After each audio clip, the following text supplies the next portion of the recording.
Hello and welcome to Nigeria, the road to 2019, a series of programs where Arise News places the audience and the choice at the heart of our coverage of the upcoming presidential elections. I'm Charles Aniagulu. Coming up in the next hour, all the news, comment and analysis that provide unrivaled insight into Nigeria 2019, including it's a case of two competing visions of Nigeria, two comprehensive policy documents which the ruling APC and the opposition PDP hope will unleash a tsunami of victory for them and engulf their opponents in a wave of defeat across Nigeria in 2019 as the election campaign rolls off to a start. We'll assess the contents and the practicality of both documents with two top advisors and campaign strategists from the APC and the PDP.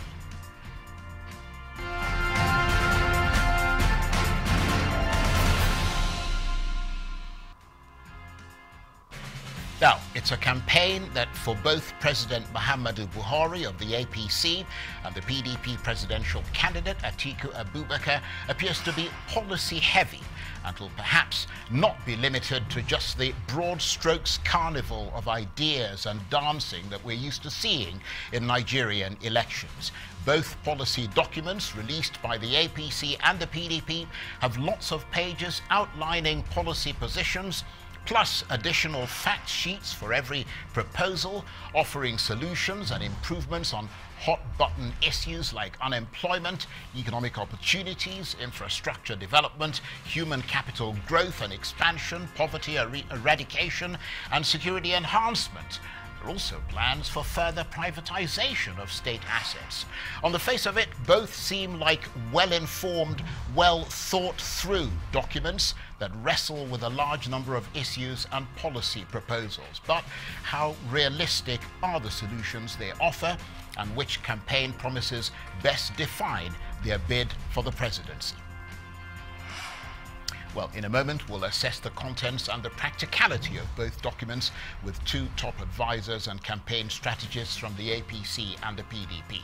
But first, the campaigns for both President Muhammadu Buhari and his main challenger, Atiku Abubakar, have now got underway ahead of February's election. First, our State House correspondent, Igosa Igunbo, takes a look at President Buhari's re-election bid, which has been called the next level. It's 90 days to the 2019 general elections in Nigeria, and the countdown begins. The Electoral umpire lifts the ban on campaigns for the presidential and National Assembly elections. The ruling All Progressives Congress APC sets the tone with the unveiling of its roadmap. 6th of October, during the exercises and the drama in Port Harcourt, when the main opposition party had its own convention. And all through the morning of the 7th, initially I was anxious that we might have a contest. At the end of the selection process, I have come to one logical conclusion, that your election or re-election next year has become more obvious and imminent. The APC rode on to power in 2015 under the change mantra with three key objectives: fighting corruption to a standstill, ending insecurity, and economic recovery. Now it's hoping to consolidate on what it refers to as the gains of its first term in office with a more ambitious agenda tagged the next level. Incumbent President Muhammadu Buhari is at the heart of this campaign. He flags it off with the launch of two documents, one that highlights his achievements in the last 3.5 years, and another that captures the projections of his administration in the next 4 years if he wins. We have worked hard to fulfill our promises, and while the road may have been difficult over the last 3.5 years, we have laid the foundation for a strong, stable, and prosperous country for the majority of our people.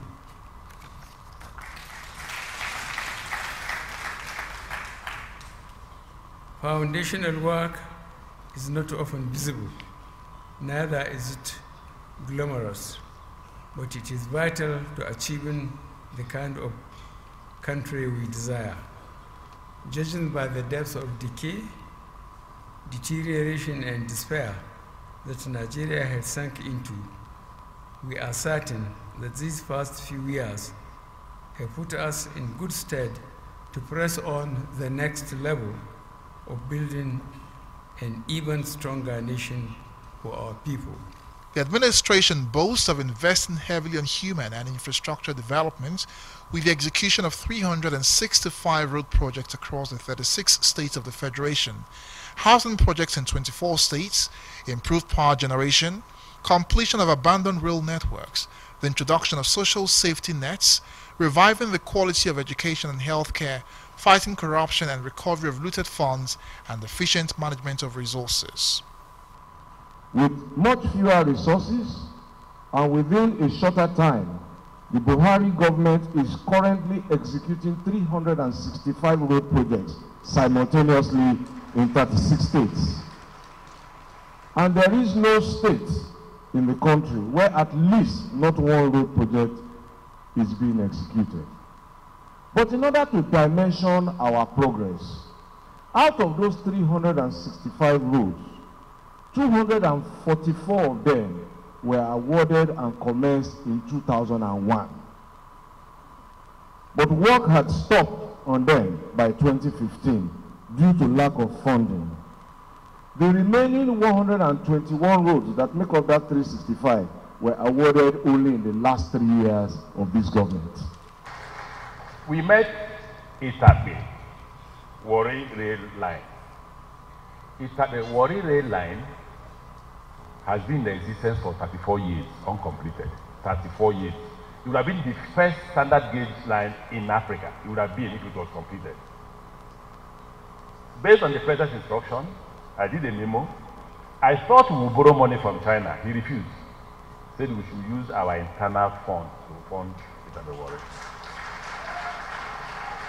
I'm sure people saw me on social media with a train service from Itape straight to Warri. I got to Warri 8 p.m. because I was going from one station to the other, almost all the villages. And most prominent members of PDP made sure that all stations were in their own village. Egusa Igumbo, Arise News. Well, that report was obviously on President Buhari setting out his stall for re-election. But what about the man who is hoping to wrest Nigeria's top job from him? Atiku Abubarkar says he's the candidate to get Nigeria working again, and he asked his countrymen to join him on a journey as he launched his manifesto. If elected president, I will be proactive in attracting investments and supporting the 50 million small and medium-scale enterprises across Nigeria for the purpose of doubling the size of our GDP to $900 billion by 2025. These investments will create a minimum of 2.5 million jobs annually and lift at least 50 million people from poverty in the first 2 years. My team and I will also help create jobs by innovating flagship programs such as the National Open Apprenticeship Program, through which we shall enhance the capacity of master craftsmen and women to train 1 million new apprentices every year. Our National Innovation Fund and SME Venture Capital Fund initiatives will provide stable and sustainable long-term support to aspiring entrepreneurs. My plan to restructure Nigeria will lead to a vast increase in the internally generated revenue, both for the federal government and the states, via the matching grants that we will provide to state governments that increase their own revenue. Let me be clear, no state will receive less funding than they get today. In fact, all will receive more, and the harder a state works, the more they will get. And I'm not just presenting these policies to you. I want you to own them. Take a look at them. You can view them at atiku.org, and you will have an opportunity to provide your feedback. I will also give the opportunity for anyone in Nigeria to have their say on national television. These are not just Atiku Abubarkar's plans. These will be our plans, yours and mine. I started out as an orphan selling firewood on the streets of Jada in Adamu State. But God, through the Nigerian state, invested in me, and here I am today. If Nigeria worked for me, I owe it as my duty to make sure that Nigeria also works for you, your family, and your friends. It is time to get Nigeria working again. And these are the plans and policies I have for achieving that.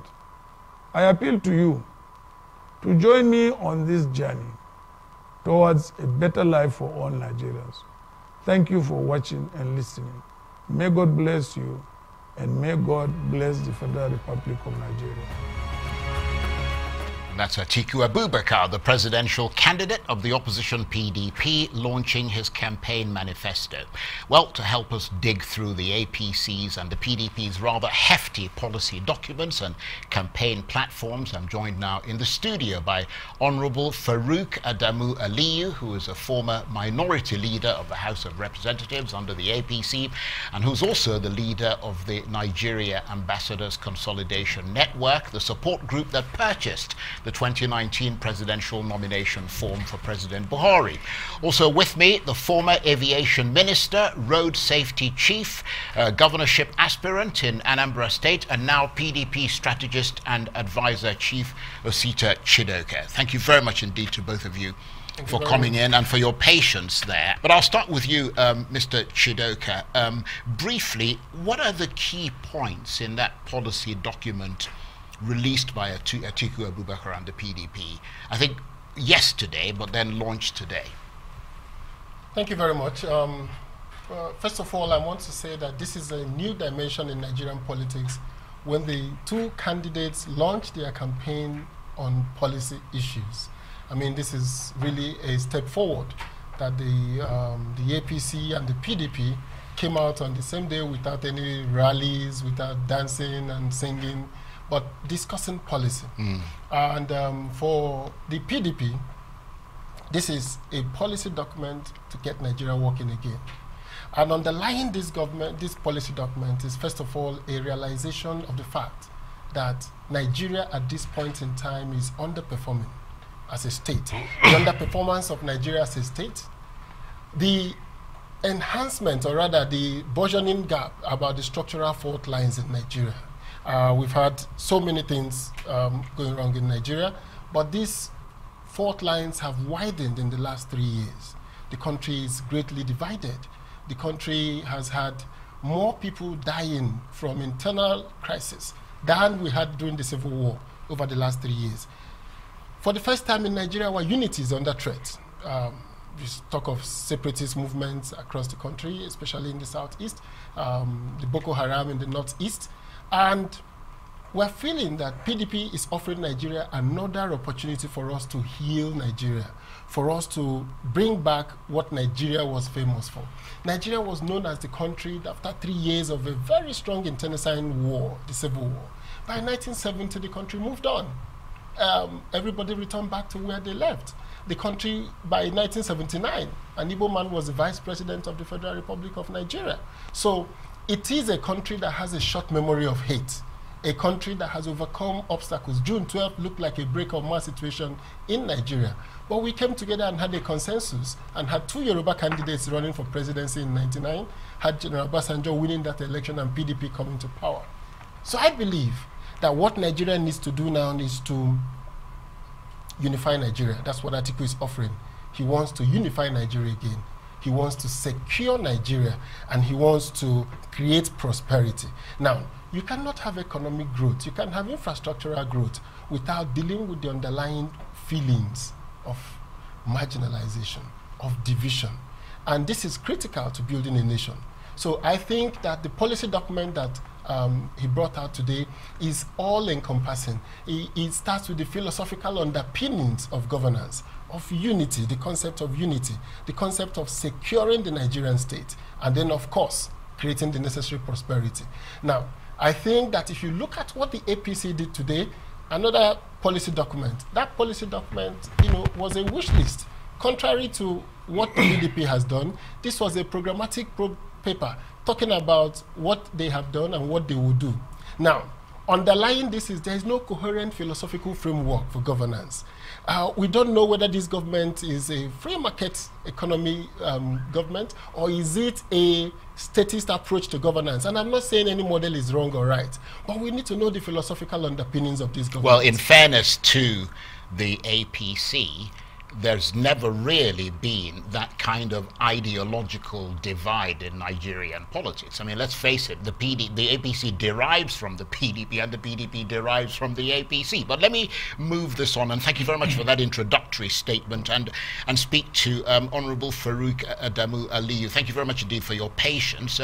What's the headline issues of President Buhari's APC policy document? I understand it looks back at what's been achieved, as he pointed out there, so far, and it looks forward to the next steps. Thank you very much. I also wish to congratulate our friends and colleagues in the PDP for going this way, going our way. Our way, instead of dancing, which they were used to start talking about issues. So I congratulate my brother here and their candidate. Now, you see, the biggest difference between the two documents, one is the issue of putting the country in different perspective. Let's talk about the Boko Haram issue. This Day newspaper, which is a parent company of this TV station, was bombed in Abuja here. And in Abuja here, people couldn't move freely.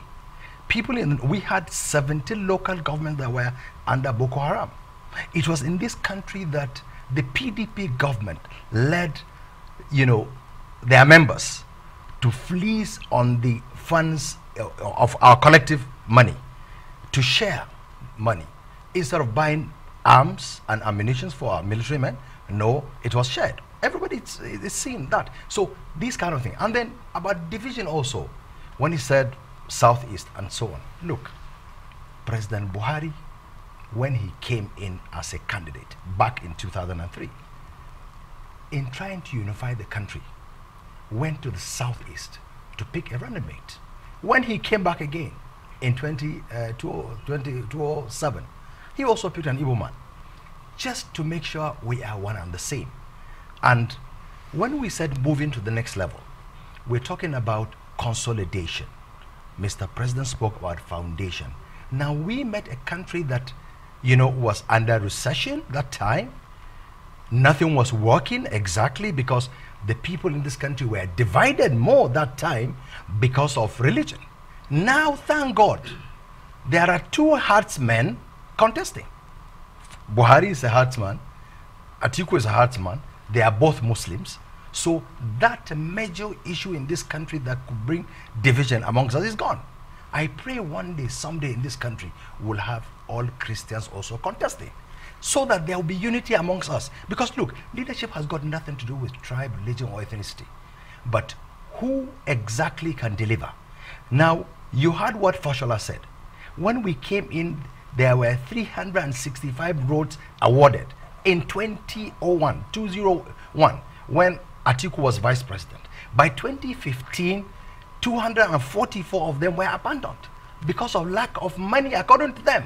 And that was the time when the oil prices were more than now. And between that time to now, that's 3.5 years ago, and to date, we awarded about 112 other contracts, which were also ongoing. My brother here, Chidoka, knows the history of the Niger Bridge, the second Niger Bridge, that the PDP government continuously awarded them, and no work was going on. Work is going on there now. I mean, these are evidence and documentation. You saw what Amechi also said about the rail. It is true, 34 years down the line, when Nigeria could have had the first, standard gauge rail system in this country, was abandoned by successive governments. But this government of Muhammadu Buhari started it and is finishing it. And look at the rail system also between Lagos, Kano, Lagos, Abuja to Kano. Look at the coastal rail line. So many issues in this country that we are addressing to ensure that, look, we are not going to go back to the last time. We cannot go back to this system where people will sit down and discuss corruption on the table. In this country, yes, there is still corruption, but you can only discuss it under the table. Right, okay. Thank you very much indeed for both of you. You've set out your policy statements there. Let's move forward. And Chief Chidoka, is there a particular theme to this document that the PDP presidential campaign will revolve around? Is there a slogan? And I hesitate to use that word because a lot of people are very worried about slogans that never turn into programs. But is there a slogan that we can associate with the PDP and its 2019 presidential bid? Yes, of course. We are going to be running around getting Nigeria working again.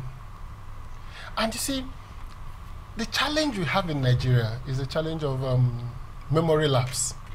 And that memory lapse is because sometimes we have allowed lies and untruths to become, received knowledge.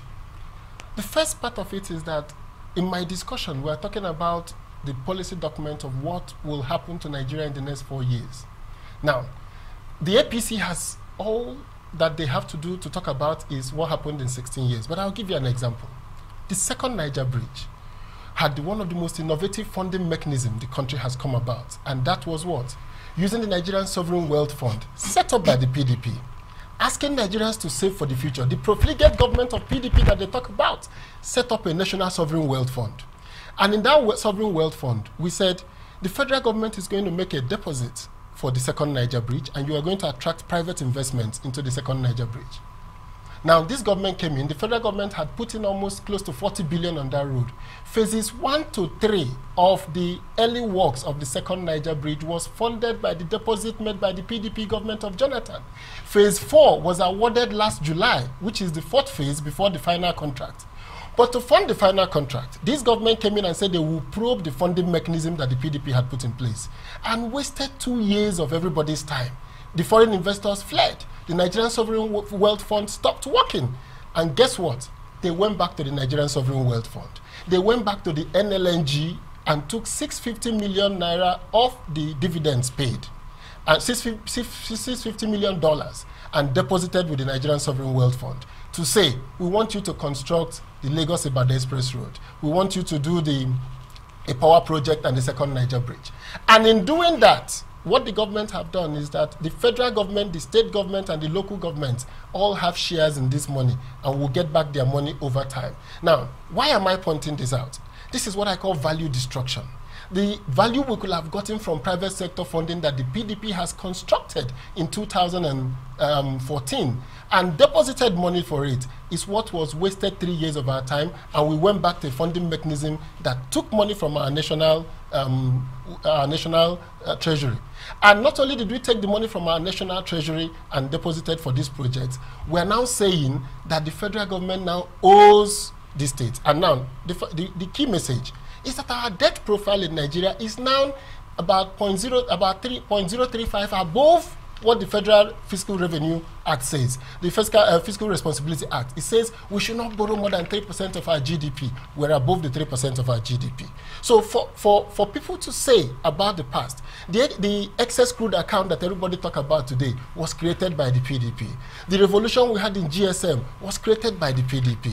The paying off of our foreign debts, when we had money lined up in the excess crude account, we paid off our foreign debts with it.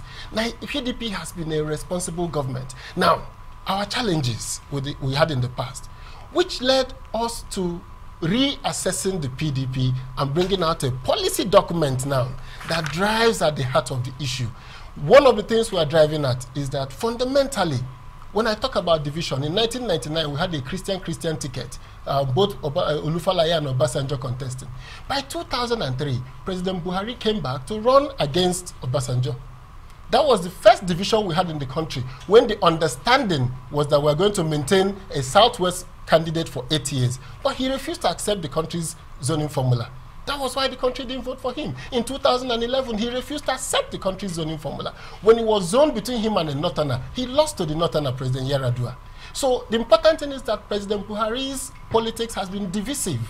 And we need to reunite Nigeria. Right. We need to reintegrate Nigeria. And that's where we are today. Let me just respond. Now, if speaking about President Buhari going against the zoning, which zoning? We are practicing democracy here. So who says that a Muslim cannot contest against a Muslim, or a Muslim cannot contest against a Christian? So I'm sure Nigerians are not aware of the zoning he's talking about, that Buhari shouldn't have contested in 2003 or 2007. It's got nothing to do with division. But what I'm saying, now back to the issues of when he spoke about the monies PDP put in place. What did they do with the money? They squandered it. The second Niger bridge, where he's coming from, has not been worked on. We are working on it now. It's reality, it's there. And when we spoke also about the privatization, the same PDP squandered monies from privatization. And also, look, we believe that this is one country. We are the same people. So because PDP started a program, invested our money in it, we should abandon it and start out. We don't believe in that. That's why the 365 roads we inherited, we continue with them. Right. Okay. The airport projects, we continue with them because look, it's people's money, Nigerians' money. So we will continue to ensure for the good of our people. That document of the APC includes giving new skills to around 10 million Nigerians in partnership with the private sector, creating lots of new jobs, raising electricity supply to 11,000 megawatts, more inclusion in government, including women and youths, decentralizing police operations, remodeling and equipping 10,000 schools per year. I mean, didn't it occur to the APC that these were things that needed tackling since it's been in power for 3.5 years? In each of every item we spoke have been tackled, but of course not everything. Not well, I don't know about 10,000. Okay, no. Being We've started. We've started. That's why we spoke about next level. Right. Now the next level we are going, consolidation of the foundation that this country was not put on by the last government. Even though they don't want us, we have to mention these things started from their governance. So the remodeling of schools are going to be started now.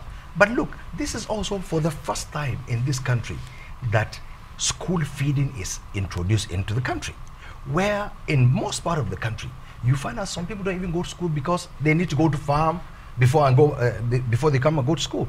So it's an innovation. And this government has also introduced the trader money, which you sitting here, Mr. Aniogolu, think 5,000 is nothing to you. If you go to your village, you will find out that 5,000 is a lot of money. So this government has also invested in the people, in trying to ensure that, look, every part of this country, the poor people, the downtrodden, have the feeling of government.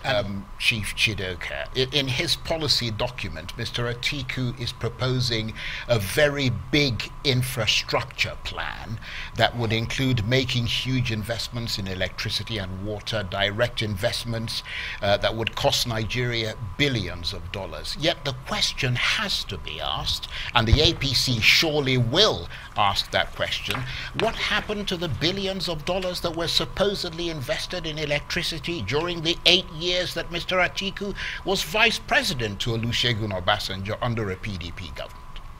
So, again, this is where we what I call the value destruction of the last 3 years. Now, he talks about the poverty index in Nigeria. Unemployment level in Nigeria is at 18%. As Q3 2017, it was 5.1% in 2010. Unemployment, 1.7 million people in the Northeast are still in internally displaced camps. Despite being in internally displaced camp, we're now hearing stories of corruption, of diversion of monies meant for these camps, of rice meant for these camps, of grass cutting in camps that didn't exist. And these are people from the Northeast. Now, on top of that, we have 5.2 million Nigerians who need food, who need intervention in the Northeast.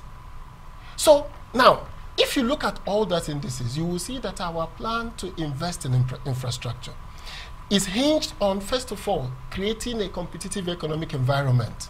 That's one of the first part of it, of enabling business environment. And it's going to work more with public-private partnership. Now, the privatization he talked about is a privatization that the world has hailed as one of the best examples of privatization in Nigeria. It was managed by an APC governor now, Governor Nasir El-Rufai. He was reputed to have stood firm in privatizing government agencies and restoring value to the Nigerian government. And now, if you look at what has happened with the privatization, the next logical step was to allow the private sector to now bring in more capital to drive growth in Nigeria. But what has happened? This government have perfected the act of expropriation, taking monies that are in the bank accounts of the central bank, debiting those accounts and saying that this is for offenses committed by those banks and offenses committed by a telecoms company, and you debited the account without any court order because you're a regulator. You can't do that anywhere in the world. Expropriation is something that chases away foreign capital. Yeah, but you're not answering the question. My answer to you is that we will not do that expropriation. We will restore credible, transparent system for the private sector to bring in their capital to fund infrastructure. No, what I'm saying, Mr. Chidoka, is that you came into office in 1999. Yes. I remember you embarked on I was going to talk about the power project. Right. So you started something called the Nigerian Integrated, National Integrated Power Project, billions of dollars expended. Absolutely. And promises that by the time, I mean, you had 8 years, promises that by the time you leave office, Nigeria the electricity pinch would be history. And the problem for you is that it's all going to lead back to uncomfortable questions about the PDP, Mr. Atiku Abubakar, and corruption. I mean, you had billions of dollars invested in electricity. You had 8 years for that investment to mature to fruition, and subsequently you had another 8 years under Umaru Musa Yar'Adua and Goodluck Jonathan, and still you couldn't fix the electricity pinch. Why should Nigerians listen to you right now and your promises about ending the power crunch? Nigerians will have to listen to us because everything we had promised in the program for power growth in Nigeria has been done. The power stations were built. The gas infrastructure was to follow to make sure that we have gas to power these stations, and we spread it across the country. The Transmission Company of Nigeria was registered and unbundled. The PHCN was unbundled. Successor companies came into place, privatizing the new discos. So the general overview, the human factor, the regulatory environment has been done. You see, power is a complex project, and we know it. We're not expecting an overnight pill. But because we know the problem, because we have worked with the problem, why this government hasn't been able to deal with it is because they underestimated the problem in the power sector. Bringing the power ministry under a minister that has 3 functions showed clearly that the government did not understand what the power issues were. If they did, they would have known that power required a dedicated ministry. This government went ahead and appointed for the first time a non-career civil servant as the permanent secretary of the Ministry of Power. Now, our question is that a reform of the public service? In the Ministry of Finance, we have a non-civil servant who is above 60. Is that a reform of the public service? So the institutional framework that ought to make the power work, the gas pipelines, the regulatory framework has been put in place by the PDP. All we need now is to connect the dots. Right, okay. And we're going to do that. I'm going to ask you to just hold that thought there. We're going to come straight back to you, Honorable Farouk, Adamu, Aliyu, and of course Chief Osita Chidoka. You're watching Nigeria, the road to 2019, plenty more still ahead, including how much will the proposals they contain shape the election contest. Stay with us. Thinking of banking in Africa? Think Zenith. In today's fast-moving, fast-changing world, you need a financial partner that understands your unique expectations. A bank with presence in major financial centers across the world, with the enabling platform to facilitate seamlessly, whenever, wherever, however. A bank with best-in-class financial solutions from a superb combination of technology and human touch for easy, fast, and secure banking that creates real value. Turning dreams into reality is now in your hands. People, technology, service. Zenith Bank, in your best interest.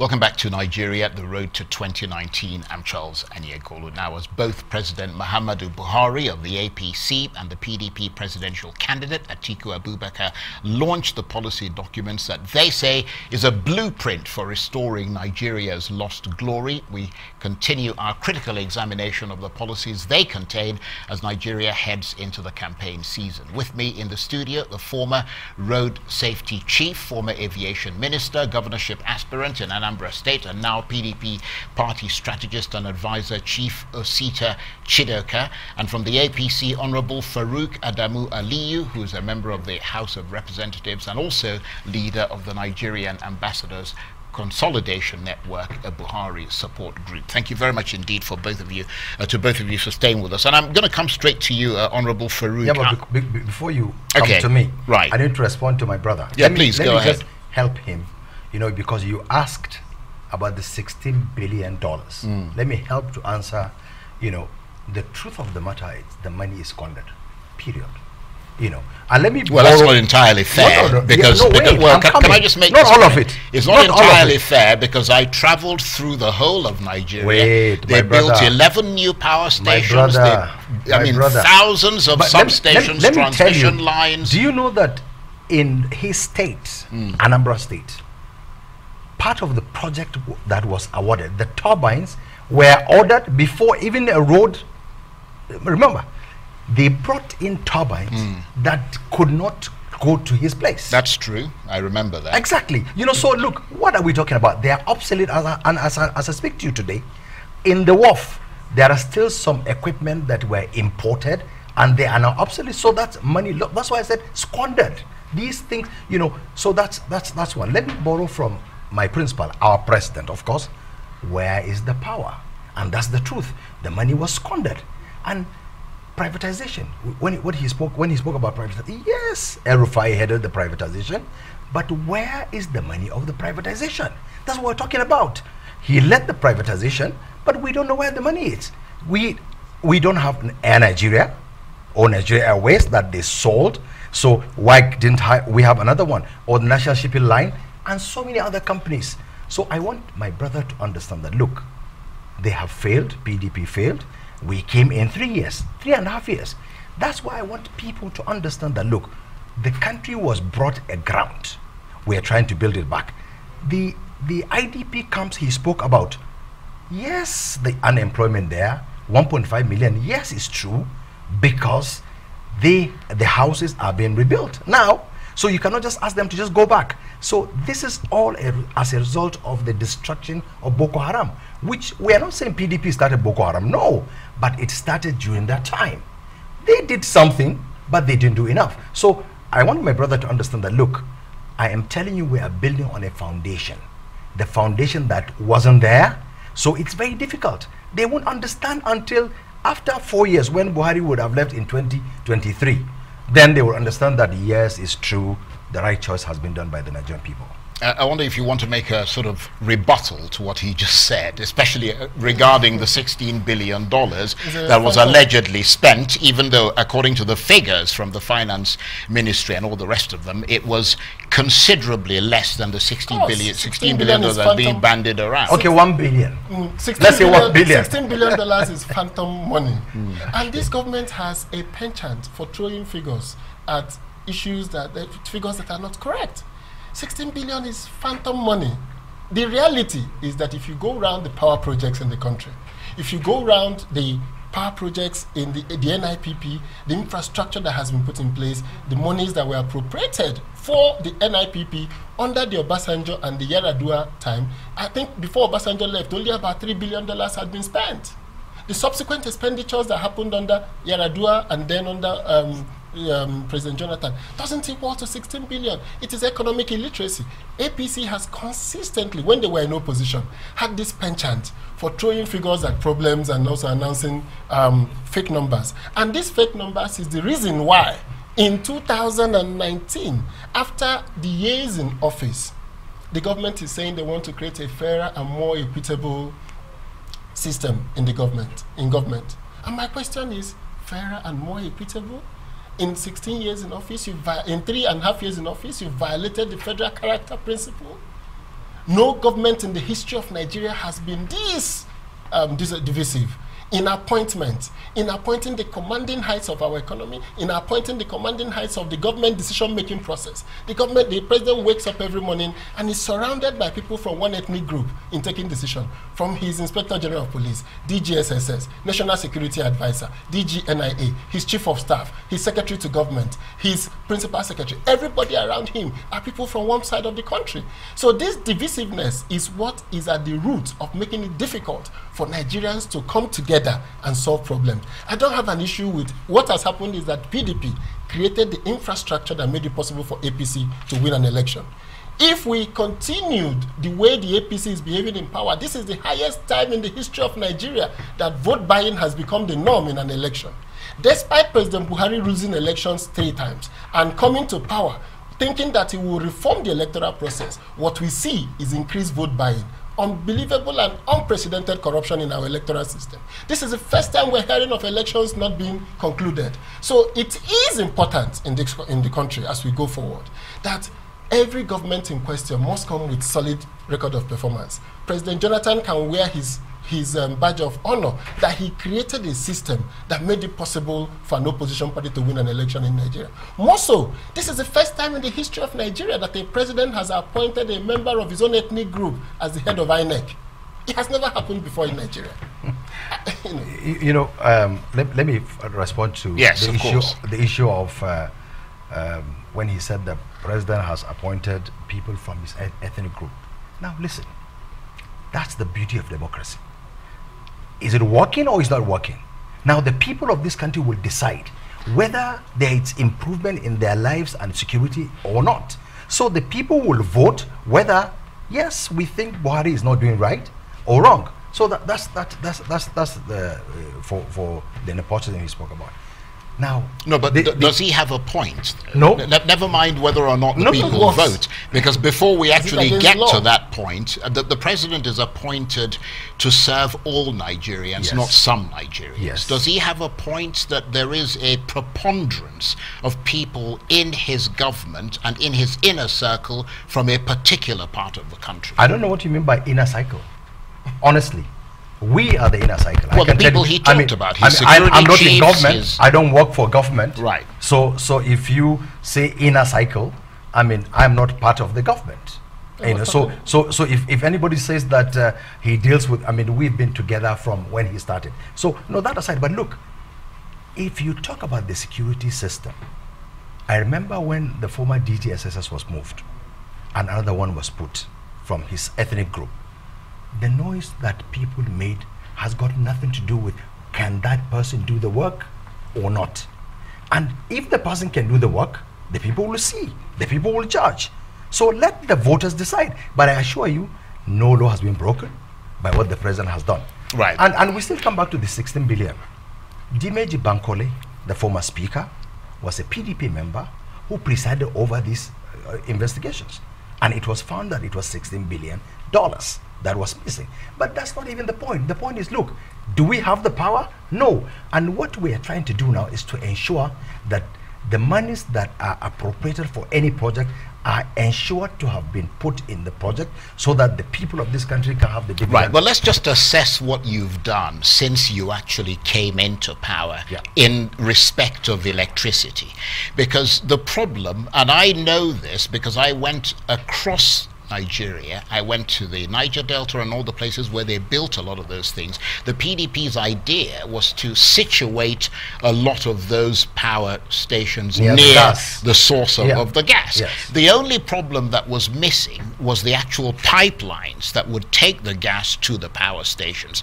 And my understanding of the way governments that operate on behalf of the people, not on behalf of themselves or in competition with other governments, but on behalf of the people, is that it's a process of continuity. Where the other government stops, another one continues from there. Why has, in the 3.5 years, I mean, I had Fashola here, why is it that after 3.5 years of your government, you did not build the pipelines that are going to take that gas to continue from where the PDP left off to the power stations and give Nigerians more power? That is most unfair for anybody. No, I'm asking you a question. I'm going to tell you, this same government has a plan and a contract signed for integrated gas system.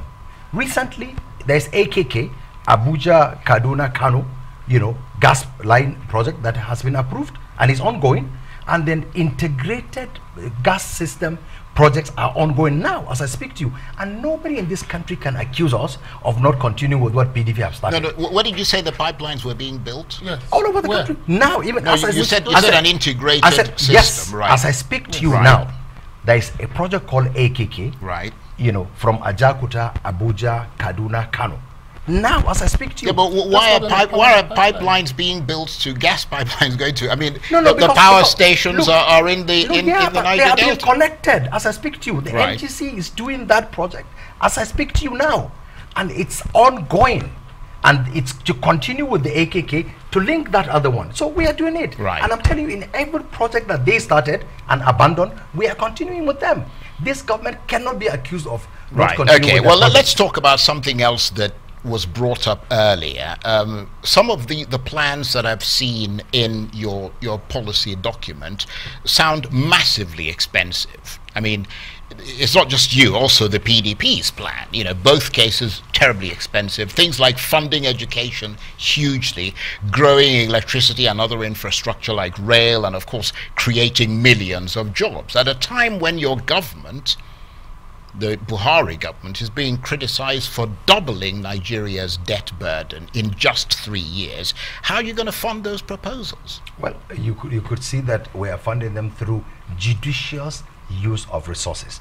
And look, remember also, the revenues accrued to this country, reduced. But now we are building them up. So these are projections that we are sure, as the price of oil are going up, we are going to use them to fund. And then, of course, we will also take some loan. Yes, we will. But the difference between our loan and theirs is that our loan is being put to use, while they take loans and don't use it. Right. Okay, let me ask you this, Mr. Chidoka. What is the timeline? You've mentioned there are a lot of things in your policy documents, yes, a lot of very impressive things, but at the moment they're just words. Although, in fairness to you, you also have a a policy fact sheet where you try and break down the way you're going to do all those things. What is the timeline for the delivery of these campaign promises? Because I ask that because you have said, Mr. Atiku has said that he's going to be there for 1 term. But now we're seeing things in your policy proposal that's telling us that they won't be delivered for 7 years. Because PDP will be in power. Well, that's an assumption. Yes. I mean, the immediate instinct of most Nigerians is going to be he's going to be in power for longer than he said he would. It doesn't mean that. Let me give you an instance. The airport project. So we borrowed money from the Chinese to build 4 new airport terminals. We made a counterpart funding of $100 million, and the Chinese brought in $400 million. The projects have 48 months, some 60 months gestation period to deliver on them. You cannot build projects overnight. Now, what has happened is that in those times that this government has been in power, they need not do anything. There is no loan that is missing. This is the kind of misinformation Nigerians are given. We made a $100 million deposit on that counterpart funding. The Chinese brought in their $400 million. The airports are taking 48 months. Some of the infrastructure we have here will take 36 months, 48 months, some 60 months to deliver. So it's going to outlive the 4 years tenure of the president, but they will be on track. It is important to point this out, and I feel very strongly about this. When people talk about that they met 300 awarded projects, now, any government that have awarded a project for you has given you almost a 30% head start. The time it takes to advertise a project, do the consultancy, finish the consultancy, take it to Federal Executive Council, this government will have been in power, it will have been trying to award projects. They said they've done 120 new projects they've awarded. Let them check the time it takes to award it. But now they came in and inherited projects that are awarded that only require funding for it to continue. That's a lot of work. That's accolades to be given to the PDP. Now, 10,000 schools to be rebuilt over the next 4 years. Whose schools? State schools or federal schools?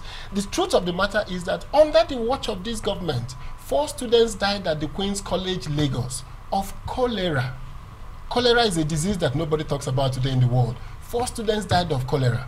The Minister of Education has not responded to my letters to visit with him and discuss this death of the 4 students.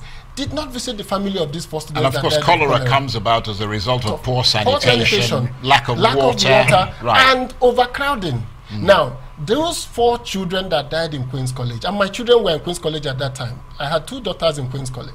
Those 4 kids that died, in their memory, will have been nice for this government to remodel the federal government colleges that they own, not to give us a grand plan of 10,000 schools. Belonging to who? The federal government should hands off education at the secondary level.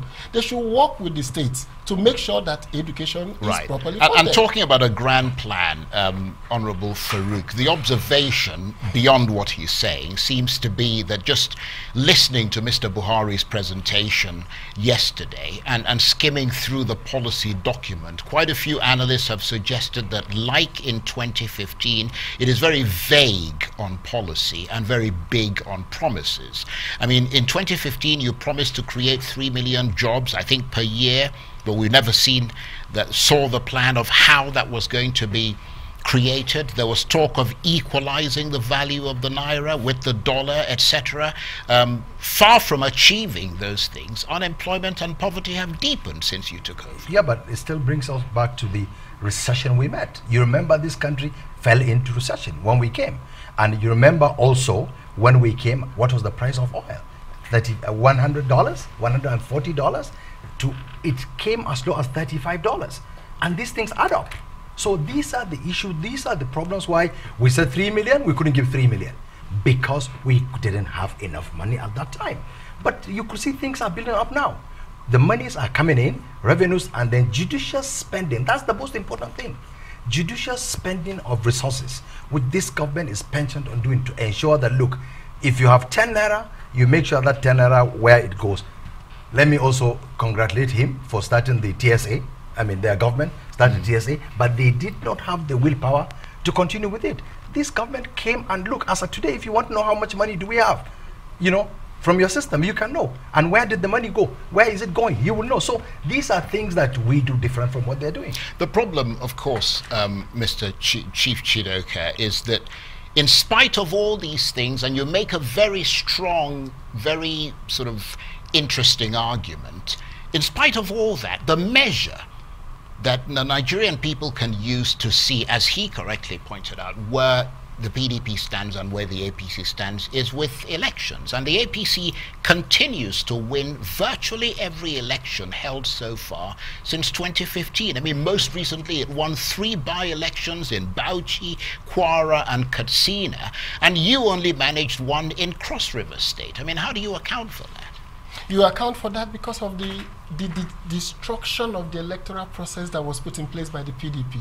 This is an unprecedented use of the military, the police, against the civil society. This is the time that the INEC of Nigeria has been at its most incompetent in managing elections. And by the way, my friend talks about recession. They didn't meet a recession. They dragged Nigeria into a recession. For 6-7 months, the president appointed no cabinet. The president said he wasn't going to devalue the naira when the whole world was willing, at the height of his popularity, to fund, give him budget support funding. And that led Nigeria to 500 naira dollar. Suddenly, the government banned 16 items and said people couldn't take out their money. You couldn't pay in dollars into your domiciliary account. Once you can't pay in, of course, you can bring in. People did not bring in foreign exchange. All our foreign investment took flight. Money is fungible. So what has happened is that the value destruction of that 7 months is unquantifiable. You can't quantify what it means to an investor that a country is running without a Federal Executive Council, demanded for by the Constitution. It wasn't the president's choice to have a Federal Executive Council. The Constitution of Nigeria requires him to have a Federal Executive Council. And now, for going to the elections, when PDP came into power, President Yar'Adua said in 2007, my election is deeply flawed, and therefore I will do something about it. He set up the Justice Uwais panel. In that Justice Uwais panel was a Nigerian called Atahiru Jega, who was in that panel. Bishop Kuka was secretary. And they came up with far-ranging decisions about how to unbundle INEC, how to create a free and fair election. And President Jonathan appointed Atahiru Jega to INEC and allowed him to implement the electronic database we have today that goes to the card reader. That made it possible for the APC to win an election. 3.5 years after the APC had come into power. They have not talked about Justice Uwe's report. They set up a Ken Nnamani panel to review INEC reports. Nothing has come out of it. They set up a panel for restructuring. Nothing has come out of it. All the issues that go to the heart of respecting the will of Nigerians has been truncated by this government. And as we go to 2015, under President Jonathan, PDP lost elections routinely. And we didn't mind. That's the beauty of democracy. Trump had just lost the House in the US. That's the beauty of democracy. You cannot tell me that with the poverty in Nigeria, you cannot tell me that with the lack of freedom that we have in Nigeria, that APC continues to win in free and fair election. But 2019 is going to be a game changer for the country. Okay, let me address the issue, first of all, election. In this government, maybe he has forgotten we lost election in Rivers, in Bayelsa. I mean, this is in their own time, they wouldn't have even lost anything. No, we lost Edo. Well, we lost Edo, we lost Ondo, we lost Anambra. No, now under PDP. Now I'm talking about now. Now, what our government, what our government is doing. And look, this is the same people, the same PDP. You see, that's why it's very good to be good.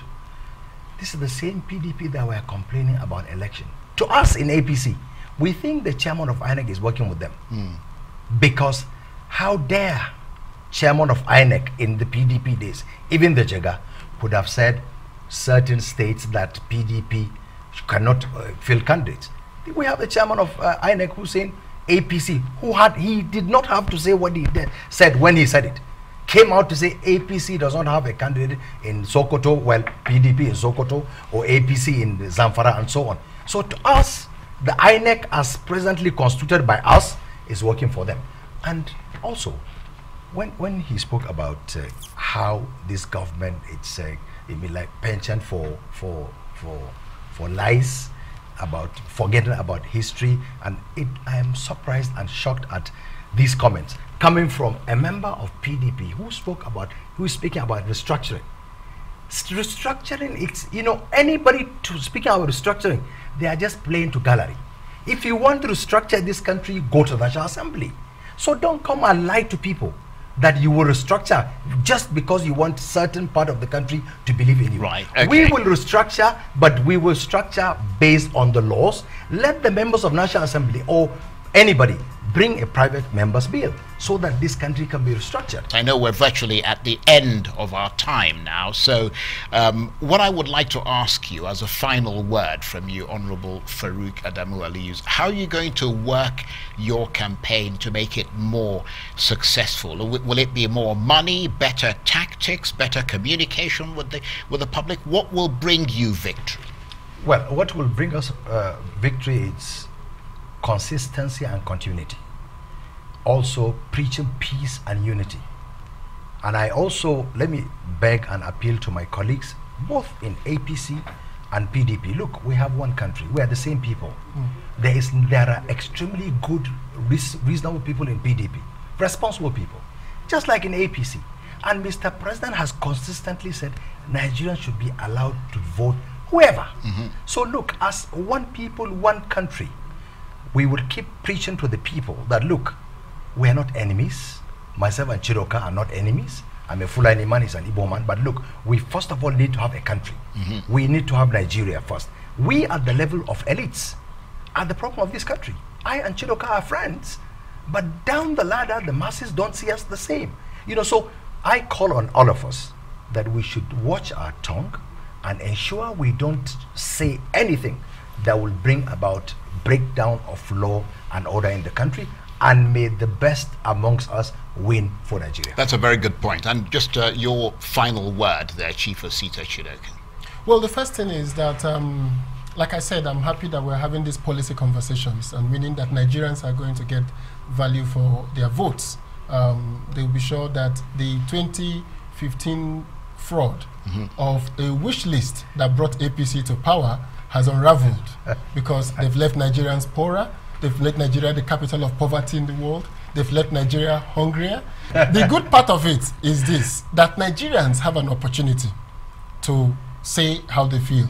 And I believe, and I like to be driven by data, when the president came to office, the popularity rating, what I would call his job performance approval, was 75% across the country by the NOI polls. In 2018 September, it's down to 48%. Jonathan lost the election when he was at 52%. That is subjective. Now, the point I'm making is that after 4 years, the country has an opportunity. I implore the APC to keep our military neutral, our police neutral in the election. If they win, we will happily congratulate them. PDP have shown what it means to conduct free and fair primaries in what we did in Port Harcourt. Once Atiku emerged, all the candidates stood up and shook him. We are ready to shake the winner of an election in a free contest. We are happy about that. And the divisive language of labeling people ethnic bigots, of talking about our past that they have introduced in the social media. Finally, I think we have an opportunity as a country. An opportunity is before us to get Nigeria working again. We cannot go to the next level when we have the best level.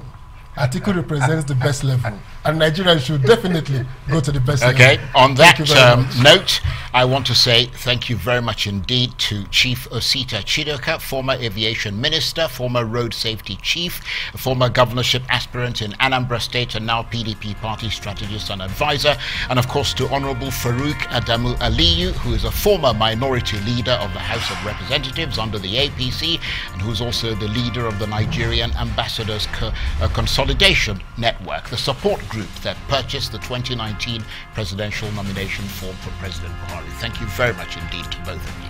Thank you. From me and the entire team here in Abuja, bye-bye, and thank you for watching.